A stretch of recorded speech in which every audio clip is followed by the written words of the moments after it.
So what's up mga boss? Ito tayo, nagbabalik no. So na-testing na natin yung order ni Kuya Sir na T-Rex High Kappa. So dito naman tayo sa D-Bell. Mga boss, ito yung batch 1 pa ni D-Bell na set. So ito yung mga malalakas na unit no. Yan yung talagang hinahanap no. Na ngayon humina kasi ngayon si D-Bell. Hindi natin alam kung bakit, no? Kasi yung iba, hirap daw papasukin sa mga game site dahil sobrang lakas. So, eto, lalo kung pang personal, malakas to, no? So, yan. What's inside the box? Siyempre, yung unit. Tapos, nandito yung loader. Kuya Sir, antay na natin to, no? Yan. Antay natin yan. Yan, Kuya Sir, makikita mo talagang brand new unit yan, no? Yan, ingatan natin para huwag masugatan. So, ito yung unit. Yan, talagang brand new, no? So, ang haba. So, ito na lang yung ilalabas natin. Iko-chrono check natin. Pero, pakita natin yung kasama niya rito sa loob. So, ito yung loader. Nandito sa loob yung bipod. Yung bipod niya. Tapos, yung scope mount. Scope mount to. Ayan. Dalawang scope mount. Tapos, nandito rin sa loob yung kanyang rifle scope, no, kuya? Ayan. Kuya Sir. So, 3x9 X40, no? So, balik na natin to dahil chrono check lang natin sa point 20, no? Para makita lang natin yung actual na lakas niya. So, ayan, balik na natin yan. So, di na natin to gagamitin since sanay naman tayo. Ayan. So, ngayon, kuya, ito. Siyempre, para dito yung scoop. Ito, half-up niya. So, ina-adjust yan. Kung yung bala pataas o pababa, ito yung ina-adjust. Dito kinakabit yung bipod. Tapos, syempre, ito yung release ng magazine.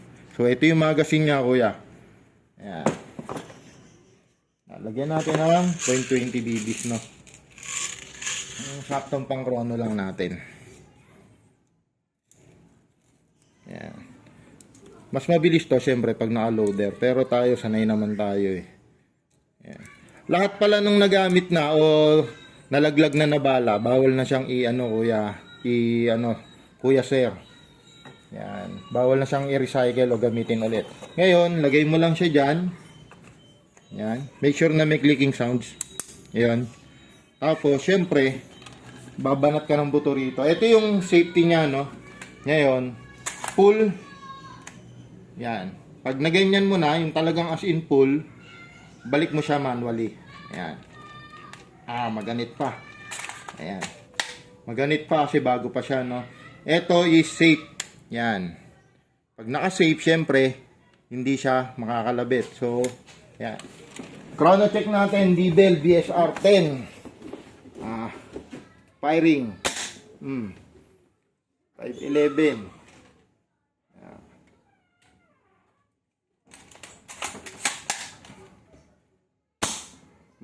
532. So, yan. Ang lakas niya, no? Always use your eye protection, no? 535. Lakas niyan. Sobra. Bumubutas na ng lata yan, Kuya Sir, pagka ganyan. So, 536.